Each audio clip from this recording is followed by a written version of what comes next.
Voltamos a falar sobre as medidas cautelares impostas ao ex-presidente Jair Bolsonaro. Professora Vera Chemin, constitucionalista, aqui com a gente. Tudo bem, professora? Agora sim, boa noite, bem-vinda. Tudo bem, boa noite, Tiago, boa noite aos seus telespectadores, aos seus ouvintes. É um prazer estar aqui para conversarmos novamente. Prazer é nosso, professora. Professora, eu pergunto o seguinte, a gente já discutia aqui com os nossos comentaristas sobre o posicionamento do ministro Alexandre de Moraes. Ele não decide pela prisão preventiva, mas faz um alerta ao ex-presidente Jair Bolsonaro. Essa é a postura correta ou a senhora, como jurista, tem alguma ponderação a fazer?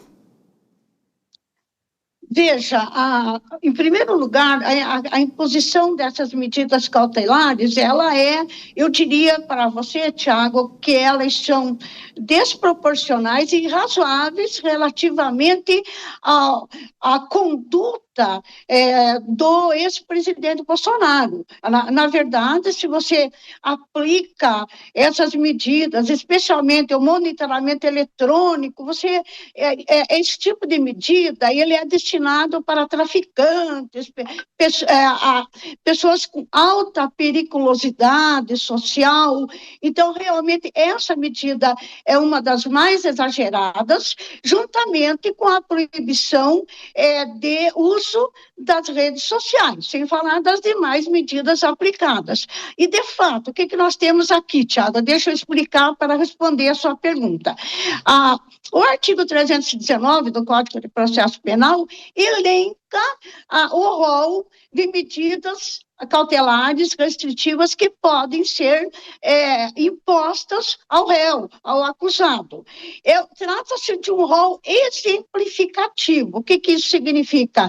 Que o magistrado, a depender de cada caso concreto, e usando do seu poder discricionário, ou seja, do seu poder geral de cautela, ele pode aplicar outras medidas que não necessariamente estejam previstas nesse artigo, que é justamente o caso da aplicação da proibição do uso das redes sociais, o monitoramento eletrônico, mas, como eu falei, desde que sejam proporcionais a cada caso concreto. Por outro lado, o artigo 312 do Código de Processo Penal, ele prevê as condições em que você pode decretar a prisão preventiva. E uma dessas condições que Moraes argumentou, ou seja, fundamentou a sua decisão, né, com relação à aplicação daquelas medidas, remete à garantia da aplicação da lei penal. Também uma fundamentação, embora prevista aí nesse artigo, é uma medida desproporcional, tendo em vista que o ex-presidente nunca, em hipótese alguma, apresentou uma conduta no sentido de representar um risco efetivo de fuga. Quer dizer, nós não temos nenhum indício suficiente para que essas medidas pudessem ser aplicadas ao ex-presidente, especialmente o monitoramento eletrônico. E eu tomo a liberdade de ele falar ainda que esse monitoramento eletrônico é humilhante, especialmente uma pessoa que ocupou o mais alto cargo da administração pública. Trata-se de um desrespeito e, como eu disse, não há qualquer indício para que se pudesse aplicar esse tipo de medida.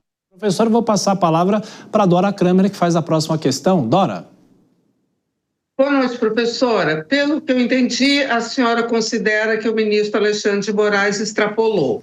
A senhora acha que esse tipo de atitude pode abrir alguma brecha que tenha usada pela defesa, que tenha alguma influência sobre o julgamento do processo que está em andamento no Supremo Tribunal Federal?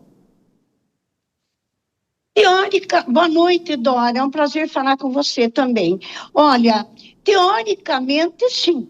Por que eu digo teoricamente? Porque nós temos uma conjuntura política hoje extremamente delicada e especialmente um nível de insegurança jurídica muito grande, partindo justamente da mais alta instância do Poder Judiciário, que é o STF.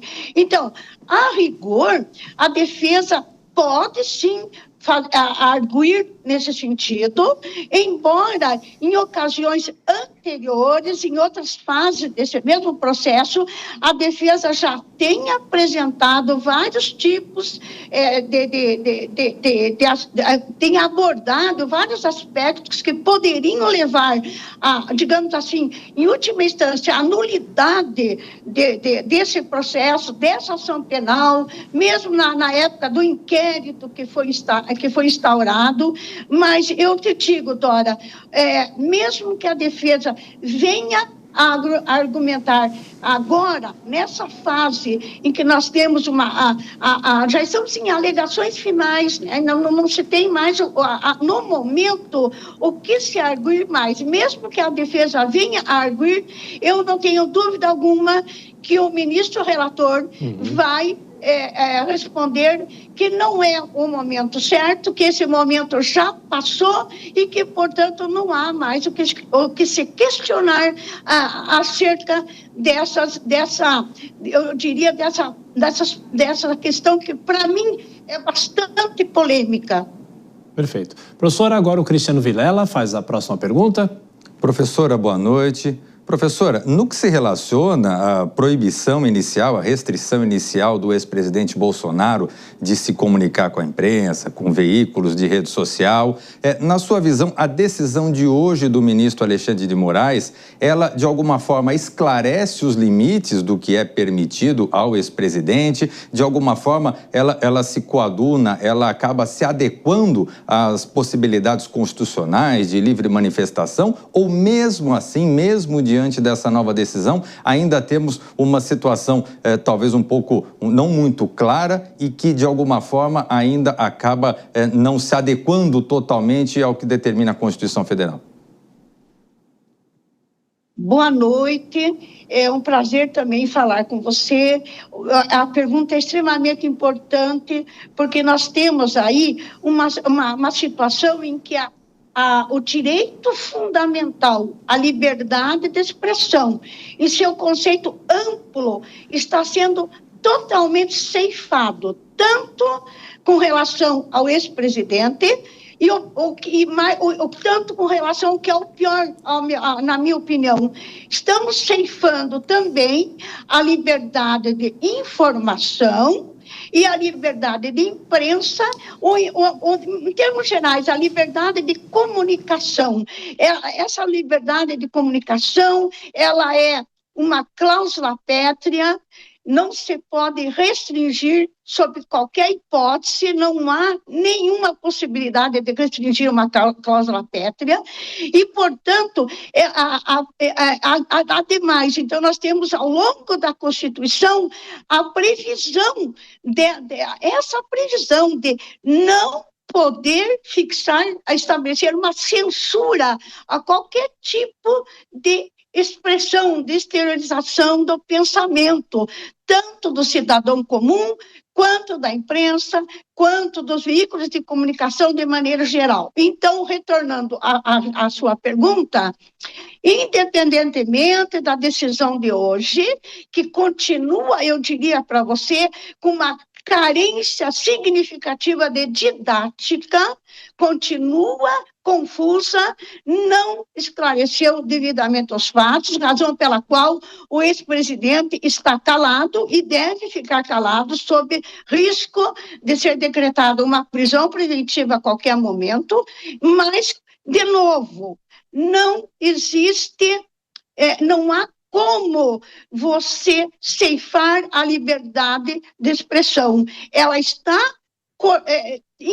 o presidente está impedido de falar, a imprensa e os veículos de comunicação também. Não há qualquer possibilidade de aceitação de uma medida dessa natureza. Então, de novo, desproporcional, irrazoável e o pior, completamente contrária à conduta do ministro relator há alguns anos atrás, aí, digamos, 2018, ele teria uma posição completamente divergente do que ele adota hoje.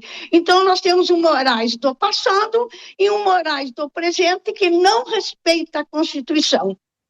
Professora Vera Chemin, constitucionalista, mais uma vez, muito obrigado por nos atender e pelos esclarecimentos. Até a próxima, professora. Eu que agradeço, muito obrigada. Até a próxima. Boa noite. Boa noite.